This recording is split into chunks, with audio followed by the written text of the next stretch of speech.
Então, a semana passada, encerramos o capítulo 5, o capítulo mais longo do Evangelho. E hoje iniciamos o capítulo 6, o mais curto. Porém, em sendo o mais curto, extremamente profundo. É um texto narrado todo na primeira pessoa, porque representa o pensamento do Cristo, quando fala diretamente à nossa consciência. Então, nós vamos perceber que já no primeiro item é um chamamento mesmo, né? Um convite para todos nós. Então, vamos lá. Item 1, o jugo leve.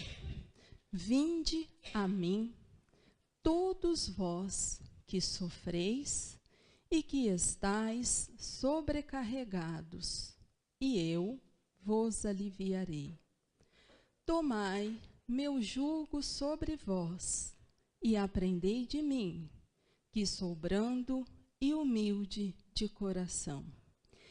E encontrareis o repouso de vossas almas, porque meu jugo é suave e meu fardo é leve. Então, quando ele faz esse chamamento e diz aqui, ó, vinde a mim, todos vós que sofreis e que estáis sobrecarregados, e eu vos aliviarei, para quem não serve? Penso que, de alguma forma, uns mais, outros menos, às vezes a gente está numa fase um pouquinho mais tranquila, mas, de alguma forma, todos nós já buscamos por ajuda num momento de muita aflição, né? Então, quando ele nos chama, vinde a mim, vós que sofreis, ele está falando mesmo das nossas dores. E nós buscamos essa ajuda por todos os tipos de dores, sejam elas emocionais, espirituais, físicas. Se a gente for pensar das emocionais, os relacionamentos nossos de todo dia vão ter aí uma responsabilidade grande, né? Porque os incômodos são profundos, porque exigem um amor que ainda estamos aprendendo. E quando ele convida, eu preciso perguntar para mim mesmo se eu tenho ouvido este convite. Então, como fica para cada um de nós essa aproximação do Cristo? Porque muitas vezes, por falta de hábito, a gente fecha na dor e não percebe que esse chamamento é constante. Então, é bastante comum na dor a gente se sentir sozinho, como se não houvesse nenhum tipo de socorro, nenhum tipo de amparo disponível para nos acolher. Porque esta tem sido uma dinâmica que temos feito há muito tempo. E pensando exatamente nisso, é que nós vamos propor um exercício antes da gente continuar. Não precisam me contar, né? Porque senão a gente vai ter que ficar aqui até sei lá eu quando. Mas assim, todo mundo aí dentro deve ter algum desconforto. Tem, né? Então tá. Então, é com esse desconforto que a gente vai trabalhar agora. Lá no Antigo Testamento, Davi era um rei que ele tinha um hobby. Ele gostava de sair para o campo, pastorear suas ovelhas, cuidar lá das terras. E uma das coisas que ele fazia era escrever para o Deus Todo-Poderoso. E uma das suas poesias virou um salmo. E como a Bíblia ela é toda alegórica, é um salmo que ele escreve quando ele entra numa caverna. E lá nessa caverna, ele começa a falar o seguinte, que muitas vezes ele se perde na dor, que às vezes ele tem medo de esmorecer de não dar conta, porque parece que ele fica fraco diante da dor. E que nessa hora ele precisa clamar a Deus para encontrar uma direção para a vida, que é como se ele perdesse o rumo. Davi conhecia a alma humana? Parece que sim, né? Acho que ele era gente como a gente. Então, o que nós vamos fazer, na verdade, é que esse salmo transformou-se em música. E aí o coral vai trazer o salmo de Davi, então, que é o salmo 142. E a história é essa. Quantas vezes nós ficamos na nossa caverna, no escuro que tem dentro de nós, sem rumo, com medo da força acabar e com a impressão que não vai dar para a gente continuar. E aí a gente precisa clamar ao Senhor por conta de tanta aflição, como se a gente estivesse sem rumo. E aí é que ele começa, nesse esforço dele, fazer uma nova compreensão. Então, é como se todo mundo fosse... Agora é o seguinte, ó, eles vão cantar, cada um deles com a sua dor, e a gente pensa na nossa, porque assim, depois a gente vai ter a oportunidade deles ensinarem melhor a música para nós. Hoje é como prece mesmo.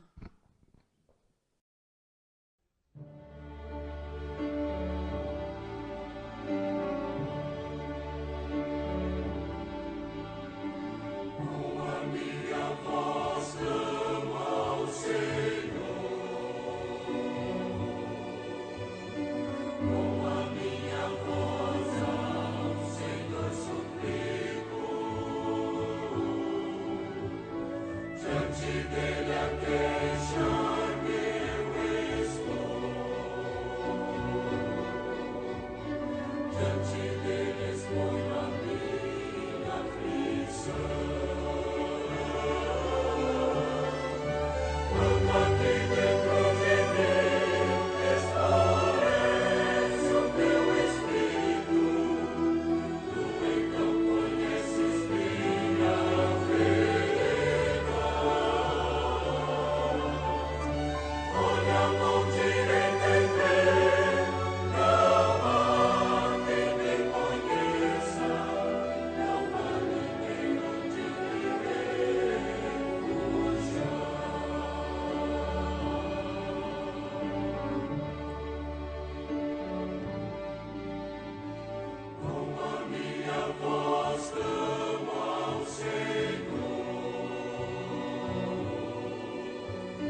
E assim como Davi, penso que na nossa dor, muitas vezes a imagem fica real. A gente se sente numa prisão. Parece que não tem saída. Então, quando eu falei que era um capítulo curto, porém muito profundo, é desse nível de profundidade mesmo, dessa dor, que às vezes nos sentimos reféns, como se nada mais tivesse para fazer. E é com esse coração que a gente precisa ouvir esse evangelho para entender que é um convite pessoal, intransferível, que nós estamos recebendo. Então, quando ele diz, ó, vinde a mim, todos vós que sofreis e que estáis sobrecarregados, e eu vos aliviarei. Tomai meu jugo sobre vós e aprendei de mim, que sou brando e humilde de coração, e encontrareis o repouso de vossas almas, porque meu jugo é suave e meu fardo é leve. Então, todos nós estamos convidados para adentrar a este campo de convite, de lidar conosco. Todos os sofrimentos, misérias, decepções, dores físicas, perdas de seres queridos, encontram sua consolação na fé no futuro, na confiança na justiça de Deus, que o Cristo veio ensinar aos homens. Sobre aquele, ao contrário, que não espera nada depois desta vida, ou que duvida simplesmente, as aflições se abatem com todo o seu peso, e nenhuma esperança vem suavizar-lhe a amargura. Eis o que levou Jesus a dizer: vinde a mim, todos vós que estáis fatigados, e eu vos aliviarei. Então, aqui a gente já tem alguma coisa que nós precisamos pensar com cuidado. Quando ele diz o seguinte, ó, aquele que não espera nada, ou que simplesmente duvida, as aflições se abatem com todo o seu peso, e nenhuma esperança vem suavizar-lhe. Então, muitas vezes a gente pergunta o quanto a gente acredita na justiça de Deus, e o quanto isso tem feito sentido, é porque se eu duvidar, as aflições já vão fazer o papel de peso e de prisão que tem feito. Porque aí eu não tenho esperança e eu me enfraqueço. Então, quando a gente fala assim, ó, eu acho que tem vida depois da morte, eu acho que Deus é justo, mas que eu olho para a vida e falo que está tudo errado, que está tudo injusto, que está tudo invertido, é a mesma coisa que falar que eu não acredito nessa justiça. E aí fica compreensível por que tanta dor. Porque a dúvida já me faz entrar nesse abatimento. Então, nos questionar em relação à justiça, à bondade, compreender a lei de ação e reação, para nós termos agora uma outra visão, é fundamental, porque senão eu não tenho esperança. E sem esperança, se eu não acho que nada vai mudar, eu também não vou fazer mais nada. Então, agora vem o problema. Quando ele fala assim, vinde a mim, ele está falando, eu vou, você vem. Se eu acho que não vira nada, eu não vou. Então, eu faço uma relação com essa força de muita distância. E aí que a gente escuta aquelas coisas assim, eles têm que me provar que isto existe. Eles têm que me mostrar que existe alívio. E isso não vai acontecer, porque o movimento é meu. E se eu não realizo o movimento, eu fico abatida. E aí dá aquela sensação que eu vou esmorecer, que a força não vai dar, que eu estou aprisionado. Então, ó, é todo um movimento a que eu sou chamado. Entretanto, Jesus coloca uma condição à sua assistência e à felicidade que promete aos aflitos. Essa condição está na lei que ensina. Seu jugo é a observação dessa lei. Mas esse jugo é leve e essa lei é suave, uma vez que impõe por dever o amor e a caridade. Então, é outro questionamento importante agora. Olha, de fato, o que é que eu quero? Porque que jugo leve é esse que ele está falando? Porque até agora a gente não está sentindo essa leveza. Aliás, parece que está tudo bem pesado. Então, se está difícil, por que eu estou sentindo peso e não alívio? Como eu estou lidando com essa lei? Porque se essa afirmação é verdadeira, que hora eu vou encontrar a leveza? E como eu vou achar o caminho seguro que me conduzirá a esta verdade? Então, estes são questionamentos agora que eu vou ter que habituar. Porque, senão, mesmo falando tudo isso, eu vou me sentir muito perdido. Então, algumas coisas que nós vamos ter que pensar bastante. Então, ele tinha dito para aprendermos com ele, que é brando e humilde de coração. Agora, vamos pensar, o que é conceito de ser brando e humilde de coração? Tudo bem? Vocês chegaram aqui já? Estão lá no Salmo ainda, presos na caverna? Pode sair, já acabou. É outra coisa agora. Ó, o que é ser brando e humilde de coração? Eu sei que vocês sabem. Então, eu vou mudar a pergunta. Vocês gostam de ser brandos e humildes de coração? A gente não gosta não, né? Tem muita dificuldade. E quando a gente deixa de ser brando e humilde de coração, alguém precisa contar para a gente que falhou ou a gente já é capaz de identificar que falhou? E já estamos capazes de fazer essa identificação? Aquela coisa assim, ó, eu precisava ser mais manso, mas eu sou chegado no bate-boca. Aí, a hora que eu vi, falei. É mais ou menos isso? Então, mas como é que a gente vai aprender isso? Ó, eu estou falando sério, agora vocês têm que me ajudar, porque nós vamos ter que descobrir esse caminho. Como que faz isso? Ideias. Tá difícil? Quem já conseguiu fazer isso uma vez na vida?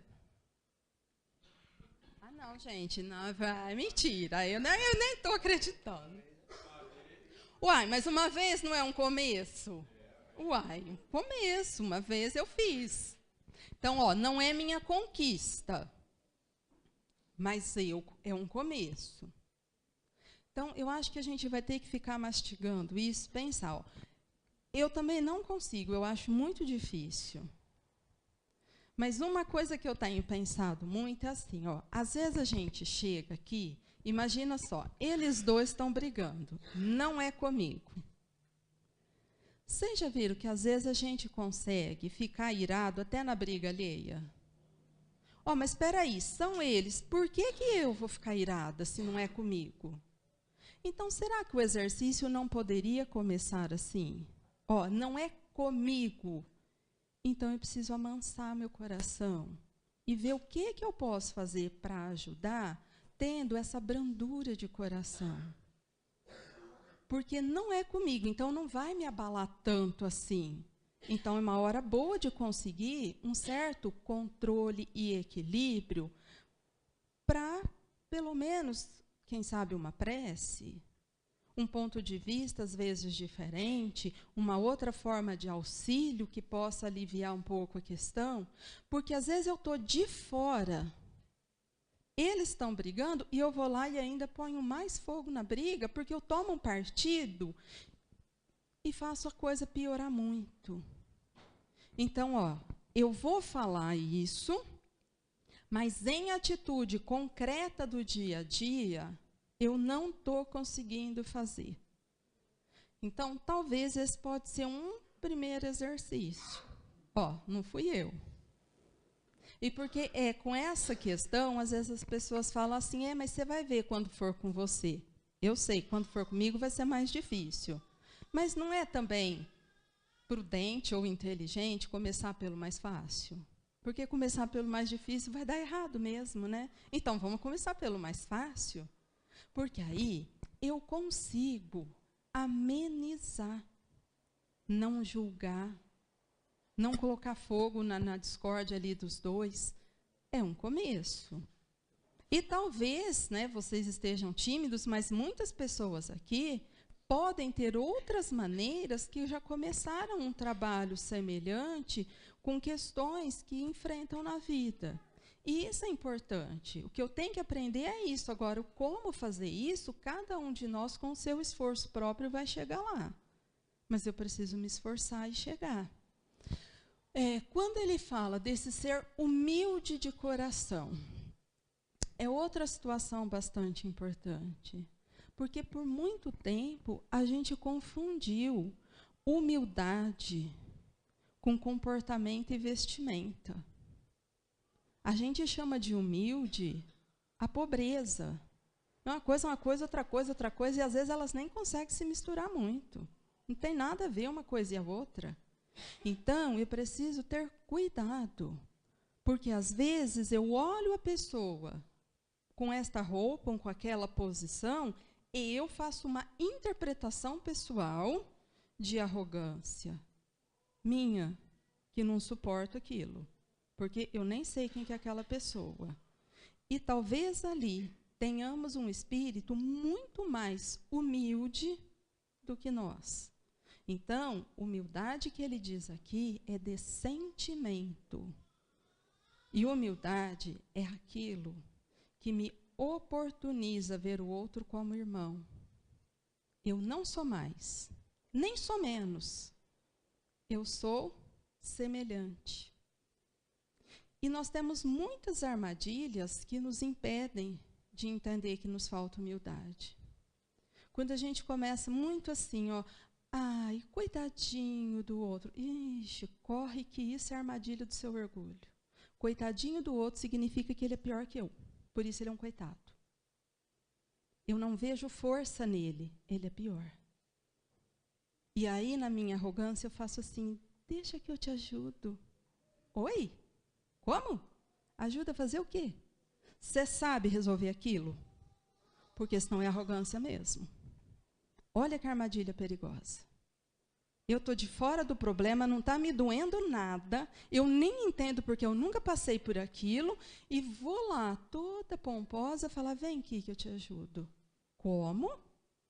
A fazer o quê? Que eu nem entendi qual que é o sentimento em questão ainda. Olha que armadilha perigosa. Eu estou vendo o outro como um pobre coitado que eu vou ajudar. Faltou humildade. E muitas vezes a gente gasta tempos da vida para entender. Ou quando eu uso outro artifício que é assim, ó, deixa que eu faço. Mas isso eu também faço. Sabe por quê? Porque eu já estou acostumada, eu dou conta, deixa. Faltou falar assim, porque eu sou melhor que todo mundo. Quando eu faço, sai certo, daí que eu resolvo. Ó, faltou de novo. Humildade de coração. Sabe aquela pessoa que toda hora quer fazer tudo para todo mundo sem parar? E depois ela vive extenuada, cansada, reclamando. Armadilha de novo, armadilha de novo. Porque eu não consigo ver no outro a capacidade que todos nós temos. Então eu me distancio e falo, deixa que eu faço, porque comigo dá certo. Enquanto o humilde olha no outro e vê toda a potência que tem para expandir. Então, se ele não sabe, não é deixa que eu faça, vem cá que eu te ensino. Porque se eu aprendi, você aprende também. que Jesus falava? Vós sois deuses, tudo que eu faço, vós também fareis. Ele não falava assim, deixa que eu curo, vai, vocês não sabem nada, não. O que ele falava? Vem cá que eu vou ensinar para todo mundo vai fazer. Se eu aprendi, vocês todos vão aprender. Eu não tenho nada mais que ninguém. Essa era a humildade de coração, que vê potência em todo mundo. Então, eu preciso ter bastante cuidado, porque senão, sem brandura e humildade, eu fico lá na caverna do Salmo. Eu me sinto aprisionado na minha dor, e aí eu não consigo ir. Eu quero que venha, só que não chega, porque eu fiz um isolamento, e aí eu não sinto. E isso, penso que como é uma dificuldade minha, eu estou me considerando na média, eu acho que nas nossas aflições, a maioria de nós tem essa dificuldade. A gente se isola de tal forma que às vezes a gente não registra o amparo. Às vezes precisa alguém falar para a gente que tem, que sentiu, porque a gente mesmo não consegue fazer o registro. Não tem? Não, mas eu estou fechada nisso e não sinto. Mas em todo momento o amparo existe. A outra questão para a gente pensar é isso, ó. Vinde a mim. Vinde a mim pede ação. Então, ó, o que é que eu estou fazendo para ir? Como eu tenho ido a Jesus? Como é o meu modo? Porque é outra coisa que eu preciso questionar, porque às vezes vocês vão falar assim, ó, não está dando certo, mas não está porque eu não estou indo. Por exemplo, ó, aquela prece da noite que começa Pai Nosso, essa não vale. Porque não contou. Eu dormi. Eu estava tão desligada, tão distraída, que eu apaguei antes. Teve um movimento aqui dentro? Não, não teve. Não fui. Então, eu não consegui sentir. Na hora do salmo, eu não sei como estava aí, mas aqui, de verdade, eu não podia olhar nem para lá, nem para cá, porque a gente estava num clima muito grande de emoção. Por quê? Porque vai mexendo, né, com os nossos sentimentos, a gente vai sentindo a aproximação do amigo espiritual, a gente faz esse esforço de ir, a gente sente e muda a vibração. Então, isso é um movimento de ir. Agora, muitas vezes eu faço uma prece e não sinto nada, não fiz o movimento de ir. Eu juntei palavras bonitas, interessantes, mas não fui. Então, esse questionamento, ó, como eu vou? Às vezes eu vou ajudando alguém em casa. Às vezes é levando um copo de água. Mas que o outro pede e que ao invés de fazer assim, ó, eu pego, harmonizo e vou com brandura e gentileza. Por quê? Porque eu quero fazer esta busca diferente. Então, eu fui. Então, é muito particular como ir, mas cada um precisa perguntar que hora vai e se tem ido, se está sendo efetivo, porque senão a gente, de novo, fica em dúvida. E essa vai ser a condição para que eu consiga o alívio. E olha só, todo mundo aqui tem experiência de um dia que foi, e que o movimento realmente aconteceu. E todo mundo tem a experiência do alívio que vem depois. Quando a gente faz o movimento de ir, a gente sabe que alivia, por experiência. Então, isso não pode ser mais uma fala, uma teoria, mas tem que ser uma certeza. Ó. Quando eu vou, eu me alivio mesmo. Por quê? Porque eu encontro vibrações de serenidade, de confiança, certeza. E isso é um fardo leve. E isso me alivia. Quando eu não vou, eu fico com as minhas dúvidas, com os meus medos. E isso é pesado. Então, por experiência, a gente já tem a diferença. Então, agora tem que tornar-se um treino de todo dia, para que consigamos a diferença. Ó, tudo bem até aqui? Tá, então, item 2. Se vós me amais, guardai meus mandamentos. Eu já vou parar. De verdade. Se eu perguntar para alguém aqui, você ama Jesus, alguém vai ter cara de me falar que não? Todo mundo vai responder sim. Olha como a gente é. Se eu perguntar agora sério, você guarda os mandamentos que ele deixou? Qual é a resposta? Não.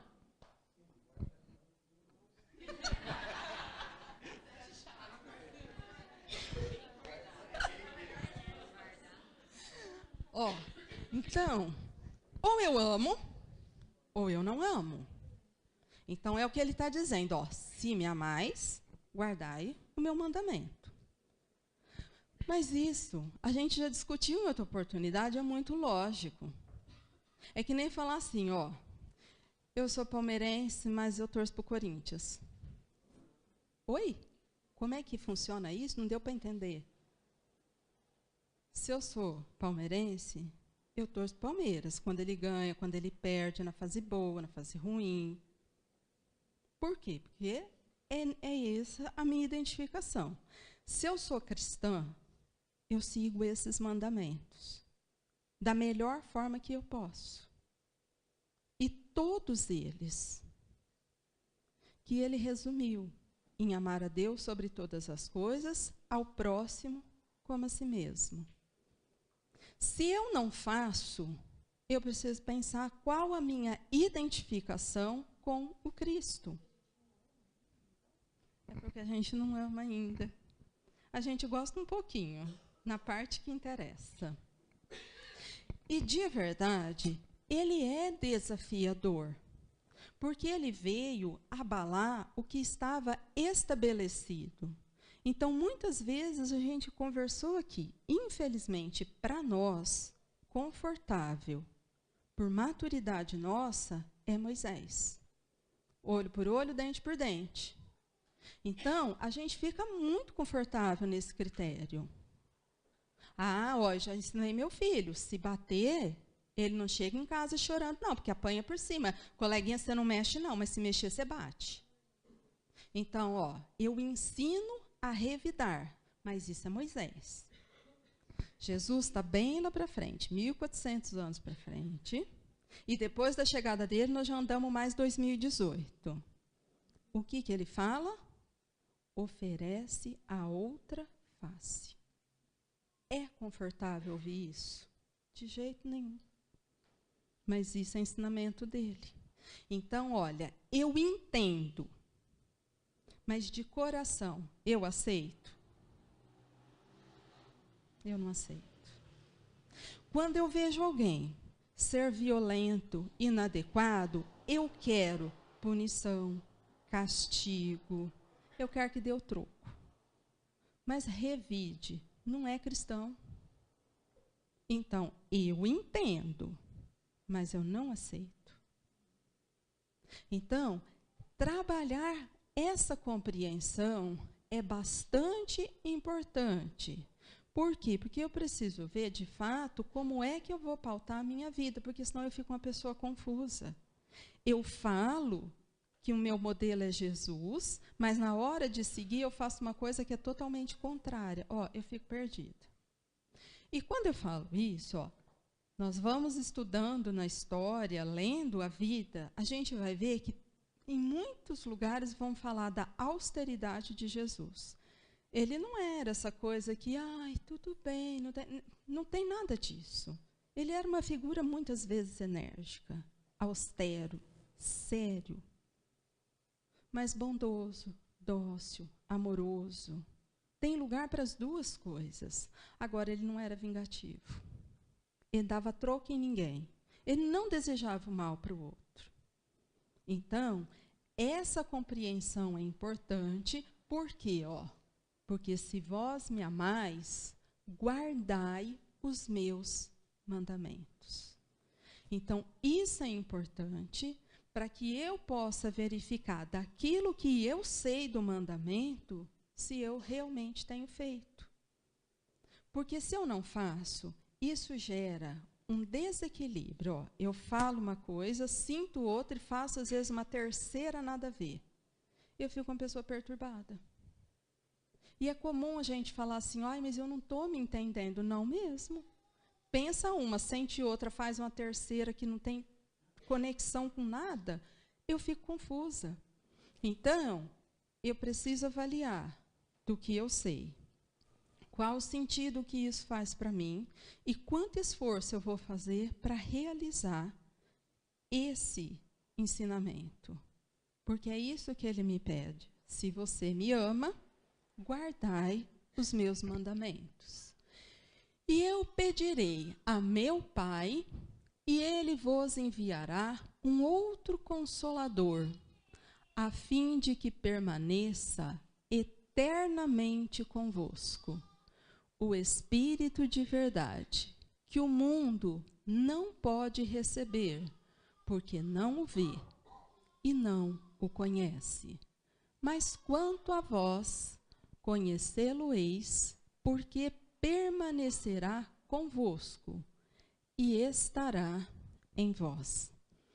É aqui nessa parte que, em algumas interpretações, surgiu a confusão de imaginar que Jesus voltaria. Voltaria como ele veio em outro tempo. Ó, ele veio daquele jeito naquele tempo, porque aquele tempo era daquele jeito. Os homens andavam de túnica, Jesus não, todos os homens. Os condenados eram crucificados, Jesus não, todos os condenados. Ele só viveu aquele tempo. Ele não fez nada diferente daquele tempo. Então, caso ele voltasse hoje, ele voltaria adaptado a esse tempo. Então, se a gente sair, ficar procurando, aparecer um homem aí de túnica, blá, blá, blá, não vai. Esquece. Não é isso que está falando. Mas quando ele fala dessa volta, ele não está falando que ele vai voltar. Ele está falando o seguinte, olha, isso que vocês agora não estão conseguindo entender tudo, eu vou rogar ao meu Pai que mande de uma forma para que isso fique com vocês para sempre, para que vocês tenham esse conhecimento com vocês, para em todos os momentos acessarem e terem esta compreensão para ficar junto a mim. Então, várias vezes ele fala assim, ó, eu estarei convosco até o final dos tempos. Enquanto vocês estiverem aqui, vocês são meus. Eu cuido de vocês. Das ovelhas que o Pai me confiou, nenhuma se desgarrará. Então, ele está conosco, mas olha só, se ele está conosco, mas o meu pensamento está com Moisés, com quem que eu estou? Eu estou com Moisés. Então, natural, eu não sinto o que é essa era cristã. Eu não estou entendendo. Por quê? Porque eu falo que eu estou aqui, mas o meu pensamento está lá, com Moisés. Então, ó, não tem jeito. Mas isso é prático. Se eu sentar aqui para conversar com o César e eu estiver pensando numa outra pessoa, eu estou conversando com ele. Eu posso até escutar uma parte, mas assim, eu não consigo fazer uma conexão com ele. Porque o meu pensamento está em outro lugar. E se alguém me perguntar assim, o que ele te falou? Eu vou falar assim, gente, sei lá, ele está falando negócio de um carro, não entendi nada. Não sei se ele quer comprar, não sei. Nem sei o que é o assunto. Eu sei falar o assunto que meu pensamento está ligado. Então, essa é a nossa questão. Então, isso que eu preciso aprender, que ficará comigo e que iluminará a minha consciência, nisso que é o mandamento que ele ensinou. Mas aí eu preciso fazer a verificação. Mas o Consolador, que é o Santo Espírito, que meu Pai enviará em meu nome, vos ensinará todas as coisas e vos fará relembrar de tudo aquilo que eu vos tenha dito. Quando que eu preciso fazer uma pessoa relembrar de alguma coisa? Quando ela fez o quê? Ela esqueceu. Então, só que nós já fomos tão relembrados, que agora a gente não está esquecendo mais, não. Por isso que dá mal-estar. Porque agora eu não esqueci, eu sei, eu não fiz mesmo. Então, ó, é diferente de quando aquilo não estava firme e eu esqueci, e de quando eu sei e não fiz mesmo. Então, já fomos relembrados por muitos que aqui vieram, das mais diferentes formas e nos mais diferentes períodos da humanidade. De tempos em tempos vem um e faz a gente relembrar todo esse ensinamento do Cristo, que é para a gente ir firmando o conceito, fazendo agora uma nova compreensão. Então, pode ir, João.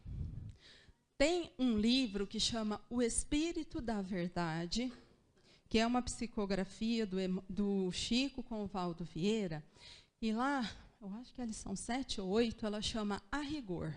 E ele faz uma definição do que é o tal do Espírito Santo para nós, na nossa leitura. Ó, é uma falange dos emissários da providência que superintende os grandes movimentos da humanidade na Terra e no plano espiritual. Ou seja, o Cristo governa a Terra, mas junto dele, ele tem uma equipe de espíritos que ainda não são perfeitos como ele, mas estão próximos a, e que assessoram em todos os movimentos e vão envolvendo para que a Terra vá encontrando a luz que necessita. Então, a gente, de tempos em tempos, vê que vem grandes homens que fazem avanços expressivos. Quando Pascal veio, ele revolucionou a matemática. Aí você vai no Evangelho, tem um texto dele assinado. Aí, Sócrates e Platão vieram preparar o pensamento do povo para receber Jesus. Aí você vai lá no prefácio, Sócrates e Platão, com toda a sua teoria. Então, ó, são espíritos muito evoluídos que trabalham junto de, e que de tempos em tempos estão conosco e trazem muita luz, muito entendimento. Ora, o que precisa é avanço tecnológico. Ora, o que precisa é romper com tradições que não servem mais. Então, penso que hoje está muito urgente a gente questionar essa história. Porque lá na época de Jesus, ele quebrou muitas tradições. E o povo ficava chocado com ele. A lei mandava apedrejar a mulher adúltera, e ele não atendia aquela lei, ele quebrava a tradição. E aqueles fariseus ficavam horrorizados, porque quem não segue a tradição da sociedade é uma pessoa de má vida. Ai, que engraçado. Mudar um pouquinho o conceito de família, a gente está falando que é tudo desvirtuado, porque a gente não consegue ler amor, a gente quer ler tradição. Tem que ser do jeito que eu acho que tem que ser a tradição, que a minha bisavó falou, que a minha tataravó falou, que tem que ser... Oh, gente, tem que evoluir. O trem é muda, né? O que interessa é amor. Jesus falou foi de amor, não falou de tradição. Eles conseguiam se escandalizar porque ele sentava à mesa e não lavava as mãos. Ai, olha que problema grave, olha o que ele faz, que horror. Ele conversava com meretriz, ai, que horror, olha o que esse homem... Então, era tradição. E ele quebrava a tradição. Ele quebrava a tradição em nome do amor. Então, é uma leitura que nós vamos ter que fazer. Porque senão a gente tenta manter o velho sem nenhuma abertura, sem nenhuma transformação, sem nenhuma compreensão e quase que continua querendo apedrejar. E acha que isso é o tradicional, porque isso é o correto, porque isso é a lei. Mas isso tem amor? Se não tem amor, larga a mão dessa tradição, porque às vezes ainda é resquício farisaico que a gente arrasta e não tem mais sentido. Acabou.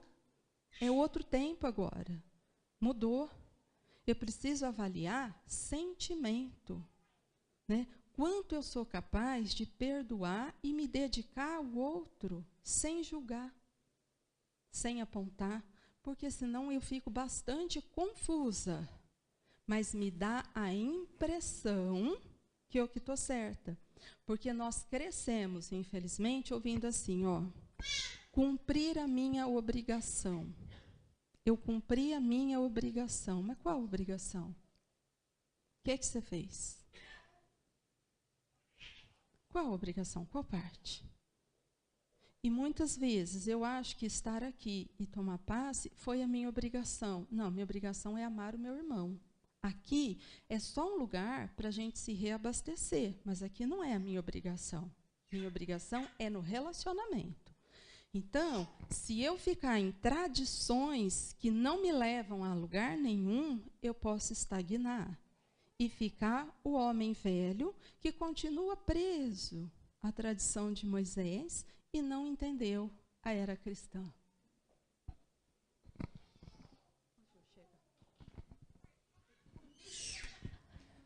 Ele está concordando comigo.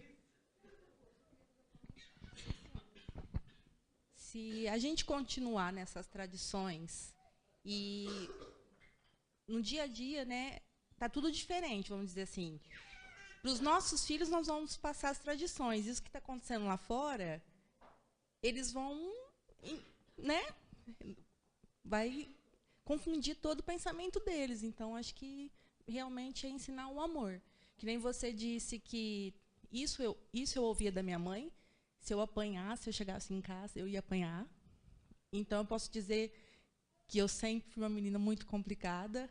E hoje o meu filho fala para mim que um amigo bateu, eu falo para ele, filho, o que você fez? E ele fala, nada, mamãe. Eu falei, então, eu não quero que você faça nada. Eu quero que você vá na professora e fala, o meu amiguinho me bateu. Eu nunca falei para ele que, se ele chegar em casa, ele vai apanhar. Então, eu penso que é um começo. Mas que não é muito fácil a gente estar em casa e seu filho chegar mordido da escola. Mas, infelizmente, às vezes a gente vê brigas sem fim de mãe xingando a professora, querendo amedrontar uma criança. Por quê? Porque a criança mordeu. Então, se eu não acalmar, eu vou alimentar isso. Vai lá e revida. Vai lá e revida, vai lá e revida, mas isso vai ser motivo de infelicidade para essa criança. Agora, a criança precisa aprender a lutar por si, a defender-se, mas melhor não ser violenta. Talvez deva sim revidar. Mas como revidar? Não pode revidar. Não. Usa outra palavra. Deixa eu terminar.